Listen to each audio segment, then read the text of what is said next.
Good morning everyone. आज हम पढ़ रहे हैं रीट का 138 नंबर का कोड और क्वेश्चन नंबर है हमारा 126। आज हमारा ये पेपर है वो पूरा हो जाएगा। कल हम पढ़ेंगे पेपर 139 नंबर कोड। 126 नंबर का क्वेश्चन है, इनमें से कौन सा पाठ्य वस्तु का तत्व क्रियात्मक पक्ष के विकास के अंतर्गत आता है। ए है समस्या समाधान, बी है भाषा का शिक्षण, सी है अभिरुचि, डी है आपका सृजनात्मकता। तो इसका आपका आंसर होगा 126 का, वो होगा बी, भाषा का शिक्षण। प्रश्न है आपका, इनमें से कौन सा पाठ्य वस्तु का तत्व क्रियात्मक पक्ष के विकास के अंतर्गत आता है। तो भाषा का शिक्षण आता है। 127 नंबर का क्वेश्चन है, इनमें से कौन सा समस्या समाधान विधि में एक सोपान के रूप में पाया जाता है। समस्या समाधान विधि के बारे में अच्छे से पढ़ के जाना है आपको। ए है आपका परिचर्चा का आयोजन करना, बी है परिकल्पनाओं का निर्माण करना, सी है अनुवर्ती कार्यक्रम, डी है योजना का आयोजन करना। समस्या समाधान विधि के एक सोपान के रूप में एक सोपान के बारे में पूछा है, तो वो होगा बी होगा परिकल्पनाओं का निर्माण करना। ये समस्या समाधान विधि का एक क्या है, सोपान है।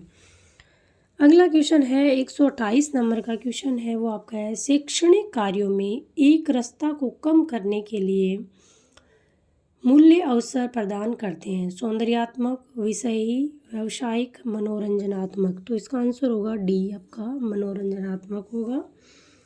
128 का आंसर होगा डी। क्वेश्चन नंबर 129, इनमें से कौन सा परंपरागत उपागम है। परंपरागत उपागम के बारे में प्रश्न पूछा है। अंतर विषयी, बहुविषयी, विषयगत और विषयी। तो 129 में आपका डी आंसर होगा विषयी। अगला क्वेश्चन है 130 नंबर का क्वेश्चन है, राष्ट्रीय स्तर पर दृष्टिबाधित बच्चों के लिए स्पर्श मानचित्र तैयार करने के लिए प्रयास कर रहा है। कौन प्रयास कर रहा है।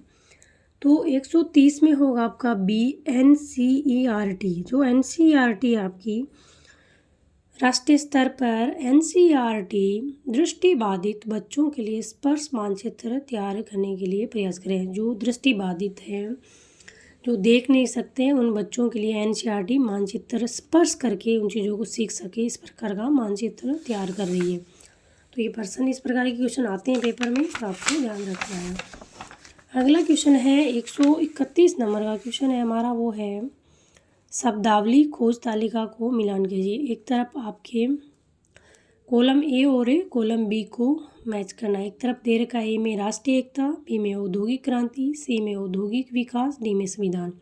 एक तरफ आपके सब्जेक्ट दे रखे हैं नागरिक शास्त्र, भूगोल, अर्थशास्त्र, भूगोल, इतिहास, नागरिक शास्त्र और इतिहास। तो 131 नंबर का क्वेश्चन है, उसका आंसर होगा आपका डी। क्या होगा, 131 नंबर के क्वेश्चन का आंसर होगा आपका डी होगा। वो होगा आपका ए में होगा 3 राष्ट्रीय एकता, ये आपका होगा भूगोल, इतिहास एवं नागरिक शास्त्र। फिर है बी में आपका होगा 4 औद्योगिक क्रांति, इतिहास से। फिर आपका होगा औद्योगिक विकास, सी में 2 है भूगोल एवं अर्थव्यवस्था से। संविधान, डी में आपका है संविधान, उसका होगा नागरिक शास्त्र। तो इस प्रकार मैच वाला क्वेश्चन है। अगला है 132 नंबर का क्वेश्चन, हमारे देश में विद्यालय स्तर पर ज़्यादातर धारणा इस पक्ष में है कि हमें सामाजिक अध्ययन शिक्षण के लिए उपागम को अपनाना चाहिए। उपागम के स्थान पर, तो हमारे विद्यालय में इसका 132 नंबर का आंसर होगा आपका डी। कैसे कि हमारे विद्यालय में, हमारे देश में विद्यालयी स्तर पर ज़्यादातर धारणा इस पक्ष में है कि हमें सामाजिक अध्ययन शिक्षण के लिए एकीकृत उपागम को अपनाना चाहिए। विषयी उपागम के स्थान पर किस प्रकार के एकीकरण है, विषयी उपागम के स्थान पर एकीकृत उपागम को अपनाना चाहिए। तो इसका आंसर होगा आपका डी। अगला क्वेश्चन है 133 नंबर का, निम्नलिखित परियोजन विधि के चरणों को व्यवस्थित कीजिए। एक तरफ आपको परियोजन विधि के चरण दे रखे हैं और उनको बोल रहा है कि आपको व्यवस्थित तो करना है। तो तो 133 में आपका आंसर होगा वो होगा बी, चयन एवं उद्देश्य। इनको आपको क्या करना है, मैच करना है। निम्नलिखित प्रयोजन विधि के चरणों को व्यवस्थित कीजिए। तो पहले आया आपका 3 नंबर आएगा आपको, इनको क्रम से लगाना है। परिस्थिति उत्पन्न करना, फिर आएगा आपका 1 नंबर चयन एवं उद्देश्य निर्धारण करना, फिर 2 नंबर आएगा योजना बनाना, फिर आपका 4 नंबर आएगा योजना का क्रियान्वयन करना, फिर आपका आएगा 6 नंबर योजना का मूल्यांकन करना, और लास्ट में आता है आपका योजना का लेखा जोखा करना। तो इस प्रकार के क्वेश्चन आपके क्रम वाले क्वेश्चन हैं, और इसको आपको अच्छे से प्रयोजन विधि के जो चरण है उनको व्यवस्थित करना या क्रम से लगाना। ये प्रश्न 1 से 2 बार पहले भी रिपीट हो चुका है। अगला क्वेश्चन है आपका 134 नंबर का, वो कह रहे हैं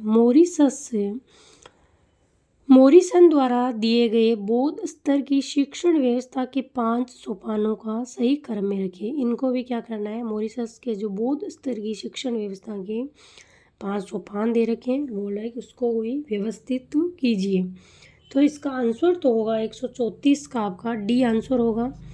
पहले रखना है 3 नंबर का अन्वेषण, फिर आएगा 1 नंबर का प्रस्तुतिकरण, फिर आएगा आपका 5 नंबर का परिपाक, फिर आएगा आपका 4 नंबर का व्यवस्था, और लास्ट में आपका आएगा 2 नंबर का वर्णन करना। तो इस प्रकार 134 को आपको क्या करना है, सही क्रम के अनुसार रखना है। क्वेश्चन 135 है, वो कह रहा है इनमें से कौन सा सामाजिक अध्ययन क्लब में आयोजित महत्वपूर्ण गतिविधियों का अभिलेख रखता है। तो इसमें आपका आंसर होगा सी, जो प्रचार अधिकारी होता है वो आपका सामाजिक अध्ययन क्लब में आयोजित जो महत्वपूर्ण गतिविधियाँ होता है उनका अभिलेख रखता है। ये आपके 10 क्वेश्चन टीचिंग मेथड के थे। अब यहाँ से स्टार्ट होते हैं आपके साइकोलॉजी के क्वेश्चन एंड जो पेडागोजी है उसके क्वेश्चन स्टार्ट हो जाते हैं। विभिन्न प्रकार के यंत्रों जैसे रेडियो, कैमरा, टीवी आदि को चलाना हम के आधार पर सीखते हैं। किस आधार पर सीखते हैं, तो इसका आंसर होगा आपका ए, नैमित्तिक अनुबंधन के तहत। प्रश्न है विभिन्न प्रकार के यंत्रों जैसे रेडियो, कैमरा, टीवी आदि को चलाना हमें नैमित्तिक अनुबंधन के आधार पर सीखते हैं। अगला क्वेश्चन है हमारा 137 नंबर का, वो है न्यूक्लिक एसिड डीएनए का पूरा नाम है क्या है। तो इसका आंसर होगा आपका 137 में होगा डीऑक्सी रियो न्यूक्लिक एसिड होगा, आपका आंसर होगा इसका डी, 137 में डी होगा। फिर आपका 138 नंबर का क्वेश्चन है, वो है शारीरिक गतिज वृद्धि रखने वाले बच्चों की अंतिम अवस्था निम्नलिखित में से कौन सी हो सकती है।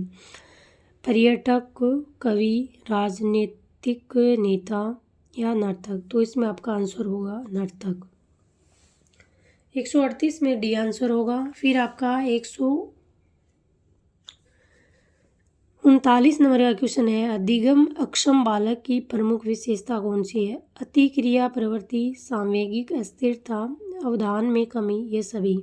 तो इसका आंसर होगा 139 का ये सभी, क्योंकि अधिगम अक्षम बालक की प्रमुख विशेषता में ये सभी विशेषताएं पाई जाती है।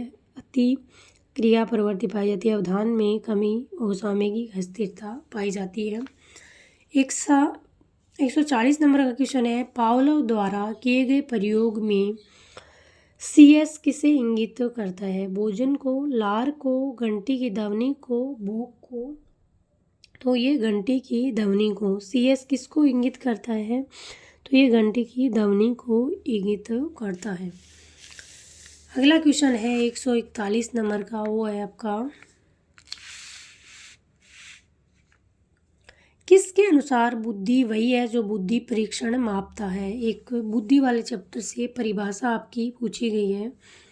तो 141 में आपका होगा बी, बोरिंग की परिभाषा पूछी गई है कि बोरिंग के अनुसार बुद्धि वही है जो बुद्धि परीक्षण मापता है। अगला क्वेश्चन है 142 का, मास्लो के अनुसार सबसे पहले आवश्यकता आती है समान, सामाजिक, दैहिक, सुरक्षा। तो आपकी दैहिक, मास्लो का जो 5 आवश्यकताओं का जो पिरामिड दिया है उनसे आपका प्रश्न पूछा है। पहले आती है आपकी दैहिक अवस्था, फिर आपकी आती है सुरक्षा, फिर आपकी आती है सम्मान, फिर आपकी आती है सामाजिक, और फिर आपकी आत्मसिद्धि, लास्ट में आपकी आत्मसिद्धि वाली आती है। तो इस प्रकार जो मास्लो ने 5 आवश्यकताएं बताई उससे क्वेश्चन पूछा गया है। अगला क्वेश्चन है, जब बालक सीधे दाएं हाथ से लिखना सीखता है तो ये कौशल व दिगमंत्रण उसे उल्टे बाएं हाथ से लिखने में सुगमता प्रदान करता है। ये सीधे हाथ व उल्टे हाथ से लिखने की कौशल का स्थानांतरण क्या कहलाता है?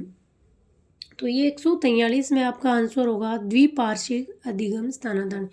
क्योंकि वह दोनों हाथों से काम कर रहा है तो ये किस प्रकार का होगा? द्विपार्श्विक अधिगम स्थानांतरण होगा। अगला क्वेश्चन है आपका 144 नंबर का, वो है निम्नलिखित में से कौन सा तत्व है अभिप्रेरणा चक्र से संबंधित नहीं है?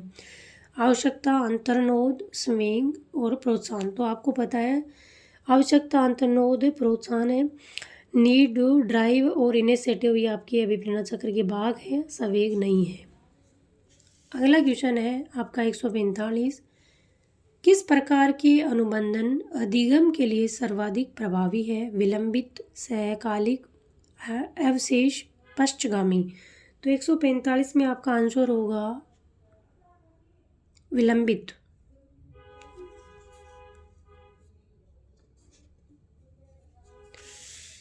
आगे आपके आएंगे, ये आपके 5 क्वेश्चन है वो कंप्यूटर के आगे हैं। 146 से 150 तक आपके 5 क्वेश्चन कंप्यूटर के पूछे जाते हैं। MS वर्ड में कितने तरह या प्रकार के रूलर होते हैं? तो इसका आंसर होगा बी, 2 तरीके के होते हैं। अगला क्वेश्चन है आपका है जोखिमपूर्ण अपशिष्ट के स्रोत हैं। 147 में भी आपका बी आंसर है। बैटरीज, पेंट और सॉल्वेंट्स होते हैं, ये आपके जोखिमपूर्ण अपशिष्ट के स्रोत हैं। अगला है 148 नंबर का, केस मेमोरी CPU और मुख्य मेमोरी के बीच में बफर के रूप में कार्य करती है। तो आपसे पूछे केस मेमोरी CPU और मुख्य मेमोरी के बीच में बफर के रूप में कार्य करती है। अगला क्वेश्चन है 149 नंबर का, एक पेटाबाइट 149 नंबर में आपका बी आंसर है। एक पेटाबाइट 1024 टेराबाइट के बराबर होता है। अगला क्वेश्चन है 150 नंबर का, ये भी आपका एक कंप्यूटर का क्वेश्चन है और 150 का आंसर होगा आपका डी। एक डेटाबेस में SQL का वह कमांड जो एक इंडेक्स को हटाने के काम आता है वह क्या कहलाता है? तो आपका ड्रॉप इंडेक्स से कहलाता है। तो ये थे आपके 150 क्वेश्चन। यहाँ आज पेपर पूरा हो गया। अगला पेपर करेंगे हम 139 नंबर के कोड का पेपर करेंगे। 3 पेपर पूरा हो गया, कल से हम 4था पेपर करेंगे। पढ़ते रहिए, मस्त रहिए, स्वस्थ रहिए। जय हिंद, जय भारत।